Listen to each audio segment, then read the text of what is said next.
कभी कभी इंसान के जीवन में ऐसा समय भी आता है जब उसे वफादार होने पर पछतावा होता है। नमस्कार दोस्तों, मैं ज्योतिष आचार्य वासुदेव मिश्रा आपका अपने चैनल सत्य की खोज में हार्दिक अभिनंदन करता हूं। दोस्तों, आज का यह ज्योतिष का कार्यक्रम आप लोगों के लिए यानी कि धनु राशि वालों के लिए बेहद ही ज़्यादा खास कार्यक्रम साबित होगा। जैसा कि आपने थंबनेल में स्पष्ट रूप से देख ही लिया होगा कि मकर संक्रांति के बाद हुआ बहुत बड़ा उछाल जानकर खुशी से झूम उठोगी। जी हाँ दोस्तों, गोचर कुंडली में सूर्य महाराज और देवगुरु बृहस्पति इनका केंद्र का संबंध बन चुका है।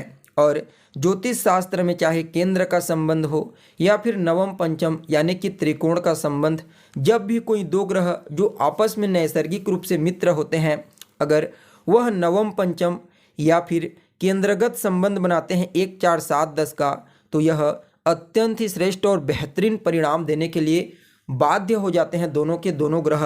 और ऐसा ही कुछ अब आपको अपने जीवन में देखने को मिलेगा, क्योंकि जैसे ही सूर्य महाराज मकर राशि में प्रवेश किए वैसे ही गुरु के साथ उनका केंद्र का संबंध बन गया। क्यों?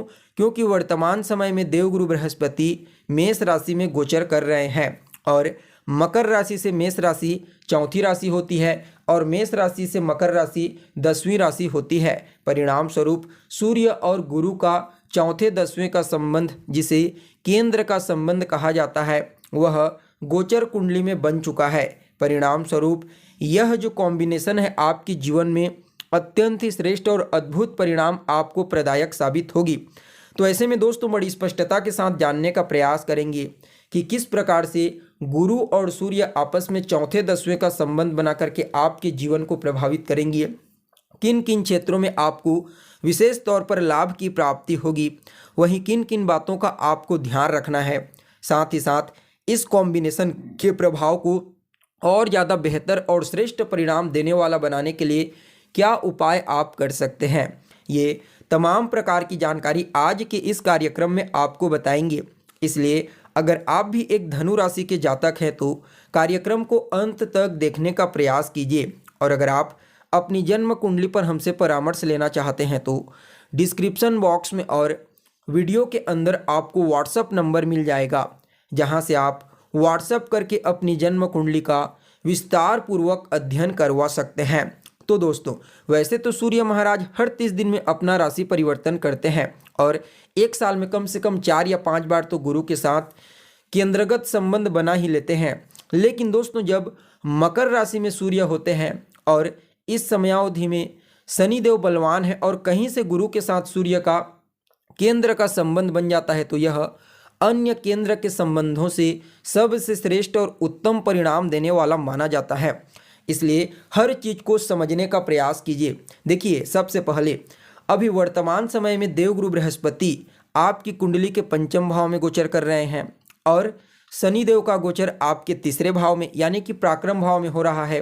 वहीं देवगुरु बृहस्पति का डिस्पोजिटर ग्रह मंगल, वह आपकी राशि के ऊपर यानी कि गुरु के घर में ही गोचर कर रहा है। और सूर्य का डिस्पोजिटर शनि, वो तो बताया जा चुका है कि तीसरे भाव में बलवान अवस्था में, और सूर्य महाराज आपकी कुंडली के दूसरे भाव में। तो यहाँ पर पंचम भाव में गुरु का प्रभाव, दूसरे भाव में सूर्य का प्रभाव, और सूर्य से गुरु चौथे और गुरु से सूर्य 10वें, ऐसी स्थिति का निर्माण अभी गोचर कुंडली में हुआ है। यह सूर्य और गुरु दोनों को बल प्रदायक साबित होगा। तो सबसे पहले बात करते हैं गुरु के बारे में। तो दोस्तों देखिए, देवगुरु बृहस्पति पंचम भाव में अकेले होकर के भाव नाश कर देते हैं, लेकिन हमेशा यह बात लागू नहीं होती। यहाँ पर गुरु का बलवान होना पंचम भाव में कहीं ना कहीं इस समय आपके पूर्व के पुण्यों को जागृत कर देगा। और जब पूर्व का पुण्य अभी आपको प्रारब्ध के रूप में मिलने लगेगा, तो नो डाउट आपको हर प्रकार से सुख की प्राप्ति होगी। जी हाँ, पंचम भाव में गुरु महाराज का बलवान होना कहीं ना कहीं यह आपके विवेक, आपके ज्ञान, आपकी बुद्धिमत्ता और आपकी चतुराई को जागृत कर देगा।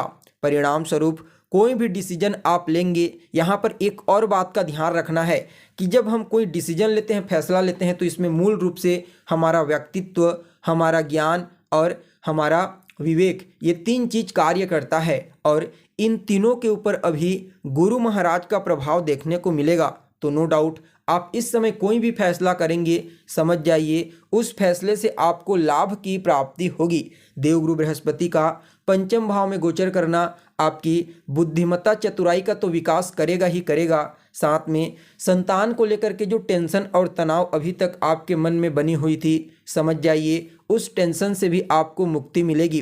कहीं ना कहीं यह समय थोड़े से ही प्रयास में आपको बड़ी सफलता दिलाने वाला साबित होगा।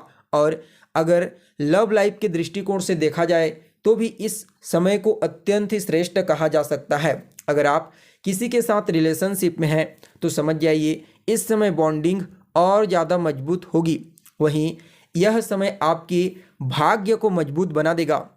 क्योंकि गुरु की पंचम दृष्टि आपके भाग्य भाव पर पड़ेगी और सूर्य महाराज भी भाग्य के कारक होते हैं और गुरु से चौथे दसवें का संबंध बनाए हुए हैं और इसी का प्रभाव तो पूर्ण रूप से देखने को मिलेगा।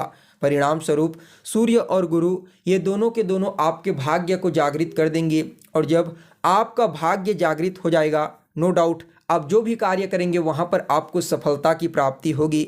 इस समय धार्मिक क्रियाकलाप में आपकी रुचि बढ़ने वाली है। जी हाँ, अध्यात्म के प्रति आपका झुकाव देखने को मिल सकता है। आपको अपने वरिष्ठ जनों का, अपने गुरुजनों का विशेष आशीर्वाद और स्नेह प्राप्त होगा।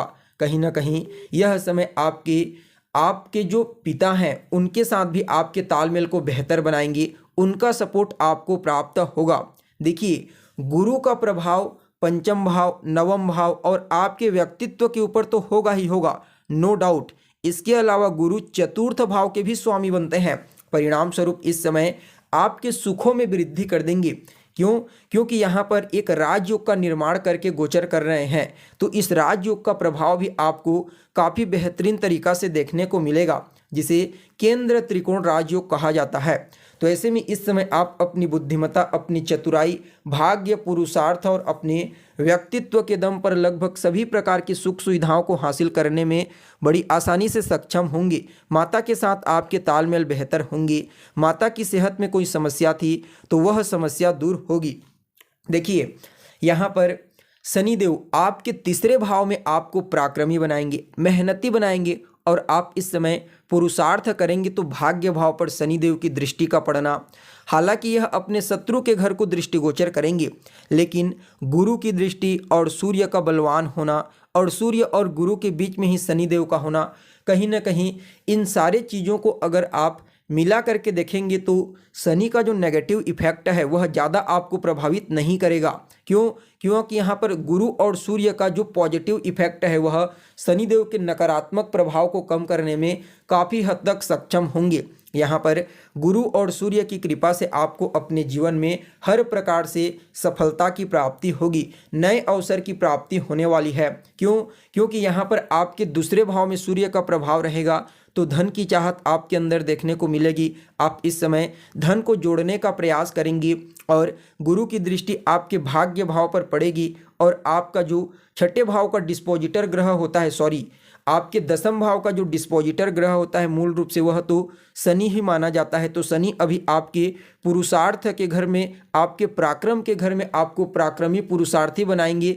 तो नो डाउट कि आपको हर प्रकार से इस समय भाग्य का लाभ मिलेगा, सफलता मिलेगी, लाभ मिलेगा, धन मिलेगा, सुख मिलेगा। कहा जा सकता है कि आपके लिए यह गोचर कुंडली में जो कॉम्बिनेशन बना है अत्यंत ही श्रेष्ठ साबित होगा। लेकिन दोस्तों मैं हमेशा इस बात का पोषक रहा हूँ कि जब भी गोचर ग्रह को समझने का प्रयास करें तो बिना जन्म कुंडली में ग्रहों की स्थिति, वर्तमान दशा और अंतर्दशा के बिना आप कभी भी नहीं समझ पाएंगे। क्योंकि गोचर का प्रभाव पूरी तरह से आपकी जन्म कुंडली में मौजूद ग्रहों की स्थिति, वर्तमान दशा और अंतर्दशा के ऊपर निर्भर करती है। इसलिए ये जो प्रेडिक्शन होता है यह जनरली आपको बताया जाता है। अगर आप इस प्रेडिक्शन को अपने ऊपर पूर्ण रूप से घटाना चाहते हैं तो अपने कुंडली में मौजूद ग्रहों की स्थितियों को पहले अच्छे से समझ लीजिए ताकि कोई भी संशय आपको गोचर प्रभाव के दौरान ना हो। क्या होता है, कभी कभी ग्रह खराब होते हैं जन्म कुंडली में और जातक को गोचर के दौरान ग्रह का प्रभाव अच्छा बताया जाता है तो उस जातक को उसका प्रभाव अच्छा नहीं मिल पाता। तो वह फिर ज्योतिष शास्त्र को ही गलत समझने लगता है। इसलिए दोस्तों पहले अपनी जन्म कुंडली में ग्रहों की स्थिति को देख लीजिए, उसके बाद गोचर को समझने का प्रयास करें। बाकी यह कॉम्बिनेशन आपके जीवन में काफ़ी अच्छा साबित होने वाला है, हर प्रकार से आपको लाभ और उन्नति प्रदान करेगा। फिर भी इस कॉम्बिनेशन को और ज़्यादा बेहतर बनाने के लिए रोजाना आप गुरु और सूर्य इन दोनों के बीज मंत्र का जाप करना प्रारंभ कर दीजिए।